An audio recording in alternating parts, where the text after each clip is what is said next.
Due रद्द करो, NPS देना होगा, देना होगा, देना होगा, देना। साथी जिंदाबाद, एनपीएस गो बैक, नई पेंशन नहीं चलेगी, पुरानी पेंशन देना होगा, नई पेंशन नहीं चलेगी, नई पेंशन नहीं चलेगी, पुरानी NPS go back, NPS go back, OPS. Railway मजदूर यूनियन का ब्रांच सेक्रेटरी जम्मू ब्रांच से हूँ। ये हम अनशन पे आज जो बैठे हुए हैं एनपीएस के खिलाफ बैठे हुए हैं। ओपीएस हमें चाहिए। आज ओपीएस के लिए ही सारी लड़ाई पूरे हिंदुस्तान में लड़ाई लड़ी जा रही है। हर जगह पूरे हिंदुस्तान में लड़ाई जा रही है। जितनी हमारी ब्रांचें हैं पूरे हिंदुस्तान में आज तक के लिए 8 तारीख से लेकर 11 तक का हमारा प्रोग्राम था। हर स्टेशन पे ये अनशन करने का कि हमारी ओपीएस जो है वो बहाल की जाए। एनपीएस के हम खिलाफ हैं हर चीज़ के लिए। इसके एनपीएस जो है हमारे हक में नहीं है, हमारे एम्प्लॉयज़ के हक में नहीं है, किसी के भी हक में ये चीज़ नहीं है। तो हम ये चाहते हैं कि एनपीएस को ख़त्म किया जाए, ओपीएस को बहाल किया जाए। हमारी गवर्नमेंट से यही डिमांड है। एनपीएस का मतलब क्या है, जो लोगों को समझाना थोड़ा सा। लोगों को एनपीएस के खिलाफ मतलब ये है कि न्यू पेंशन स्कीम जो है ये गवर्नमेंट की जो है ये हमारे हित में नहीं है। आज मैं आपको एग्जांपल देता हूँ कि एक साथी हमारे कोई रिटायर हुए थे थोड़ी देर पहले, किसी और स्टेट से रिटायर हुए थे। उनको मात्र 84 रुपीज़ की पेंशन लगी थी, 84 रुपये की पेंशन। भैया आप 84 रुपये की पेंशन आज के टाइम में क्या कर सकते हो? आप उसमें क्या गुजारा करोगे? आप 20 साल या 30 साल या 40 साल आप नौकरी दे के रेलवे को, गवर्नमेंट को आप ज़िंदगी दे के आ रहे हो। 30 साल 40 साल की नौकरी आप करके आ रहे हो, तो उसके बाद आपको अगर 84 रुपये पेंशन लगेगी तो भैया 100 रुपये लीटर तो पेट्रोल ही है। आप क्या कर सकते हो उसमें? खाओगे क्या? बचाओगे क्या? बच्चों को क्या दोगे? तो ये चीज़ आप समझिए। आज ऐसी अच्छे होटल में अगर हम खाना खाने जाते हैं उसमें ही भैया 100 रुपये की तो एक कप चाय मिलती है।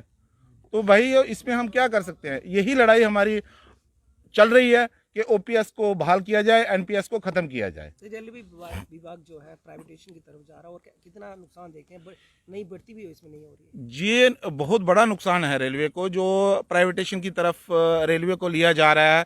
हर डिपार्टमेंट को रेलवे को प्राइवेटेशन की तरफ ही गवर्नमेंट का झुकाव जो है वो प्राइवेटेशन की तरफ ही है। तो ये भी जो हमारे ये मुख्य मांगे भी हैं, ये भी कि इसका प्राइवेटेशन नहीं होनी चाहिए, नई भर्तियां खुलनी चाहिए, नए बच्चों को नौकरियां मिलनी चाहिए।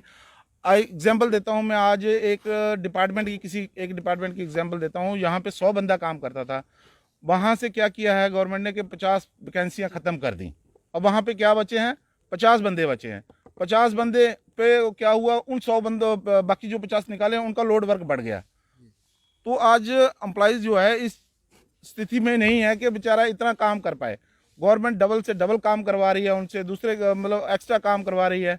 वो चीज़ ये है हमारे एम्प्लॉयज़ के हक में नहीं है। हम चाहते हैं कि गवर्नमेंट उस चीज़ को जो है एम्प्लॉयज़ और भर्ती करे और ये किसी बाकी लोगों को रोज़गार मिले, सब चीज़ें मिले। इसी चीज़ के लिए हम अनशन पे हैं।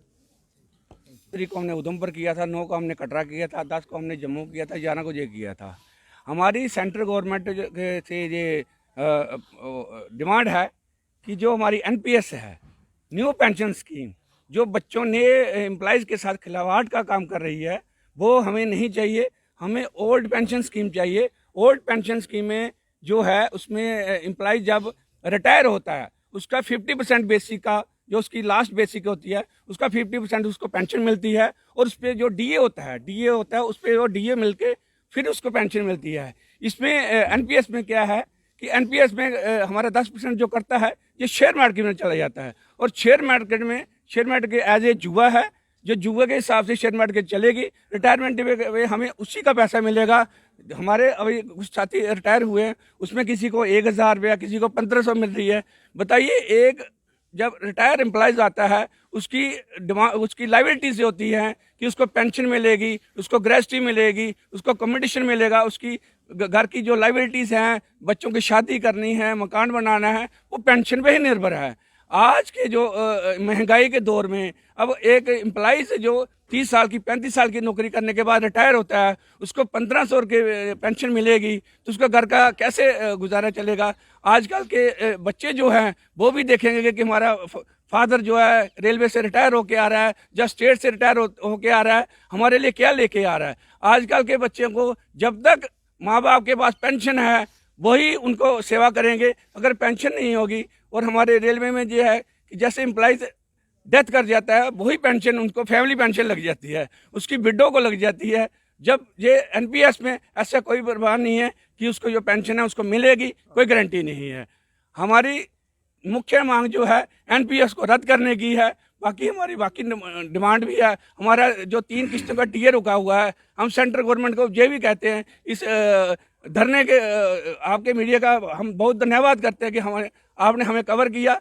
आप हमारी आवाज़ ऊपर तक भिजवाइए कि जो हमारे टीए की 3 किस्तें रुकी हुई हैं वो फ्रीज कर रखी हैं कोरोना के दौरान में, जबकि कोरोना के दौरान सबसे ज़्यादा रेल कर्मचारियों ने अपनी शहादत दी है।